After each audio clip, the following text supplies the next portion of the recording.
ओम नमो भगवते वासुदेवाय। धर्म कर्म जीवन में आप सभी का स्वागत है। भगवान श्री हरि विष्णु की कृपा आप सभी पर सदा बनी रहे। आज हम बात करेंगे यमुना छठ के पर्व के बारे में। यमुना छठ का पर्व कब मनाया जाता है, क्यों मनाया जाता है, इसकी पूजन विधि क्या है और यमुना छठ पर्व का क्या महत्व है। तो चलिए इन सब बातों के बारे में जाने। उससे पहले अगर अभी तक आपने चैनल को सब्सक्राइब नहीं किया है तो चैनल को सब्सक्राइब कीजिए और नोटिफिकेशन बेल को दबाना बिल्कुल मत भूलिएगा। तो चलिए बात करते हैं यमुना छठ के पर्व के बारे में। सनातन धर्म में हर साल चैत्र माह के शुक्ल पक्ष की छठी तिथि को यमुना छठ के रूप में मनाया जाता है।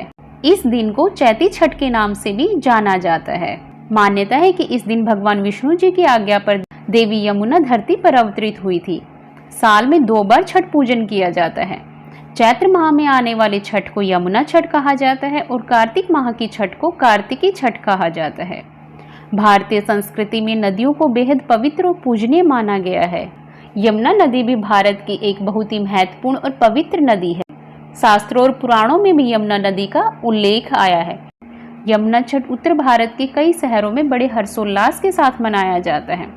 अब हम बात कर लेते हैं यमुना छठ की तिथि और शुभ मुहूर्त के बारे में। हिंदू पंचांग के अनुसार इस साल यानी साल 2024 में 14 अप्रैल को चैती छठ यानी यमुना छठ मनाया जाएगा। पंचांग के अनुसार चैत्र माह के शुक्ल पक्ष की षष्ठी तिथि का आरंभ 13 अप्रैल को दोपहर 12:04 पर हो रहा है और समापन 14 अप्रैल को सुबह 11:43 पर होगा।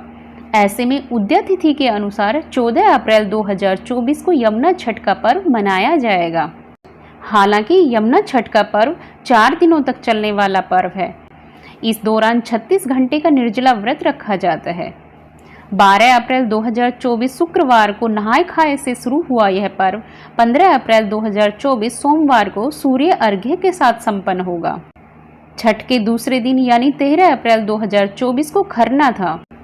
14 अप्रैल 2024 रविवार को संध्या अर्घ्य रहेगा। वहीं 15 अप्रैल 2024 सोमवार को सूर्य अर्घ्य के साथ छठ का पर्व संपन्न होगा। अब हम जान लेते हैं यमुना छठ की पूजा विधि के बारे में। जैसे कि हमने पहले बताया कि यमुना छठ का त्योहार 4 दिन तक चलने वाला त्योहार है। 4 दिनों तक चलने वाले इस अनुष्ठान की कुछ चीजें बेहद कठिन होती है। शास्त्रों में खरना का अर्थ शुद्धिकरण बताया गया है। छठ के दूसरे दिन यानी खरना पर सुबह से लेकर शाम तक उपवास किया जाता है। इसके बाद शाम के समय छठी मैया के लिए पूजा का प्रसाद यानी खीर तैयार की जाती है और इसके बाद फिर से निर्जला उपवास शुरू हो जाता है। हम बात करेंगे यमुना छठ यानी 14 अप्रैल 2024 की। यमुना छठ के दिन सुबह ब्रह्म मुहूर्त में उठकर यमुना नदी में स्नान करना चाहिए। फिर व्रत का संकल्प लें और भगवान कृष्ण की विधि विधान से पूजा करें।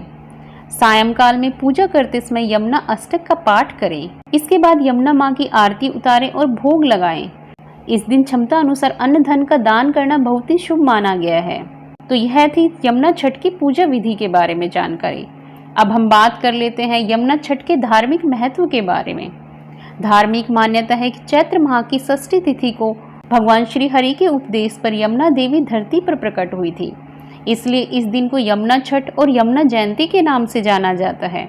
साथ ही इस शुभ पर्व पर यमुना नदी में स्नान दान के कार्य भी बेहद महत्वपूर्ण माने जाए। कहा जाता है कि इस दिन विधिवत पूजा आराधना करने से यमदेव और शनिदेव के भय से छुटकारा मिलता है। मान्यता के अनुसार छठ पूजा और व्रत करने से साधक के साथ साथ परिवार में भी खुशहाली, स्वास्थ्य और संपन्नता बनी रहती है। तो यह थी यमुना छठ के बारे में संपूर्ण जानकारी। आपको यह जानकारी कैसी लगी कमेंट बॉक्स में कमेंट करके जरूर बताइएगा। और अगर वीडियो अच्छी लगी है तो वीडियो को लाइक कीजिए, शेयर कीजिए और चैनल को सब्सक्राइब करना बिल्कुल मत भूलिएगा। धन्यवाद।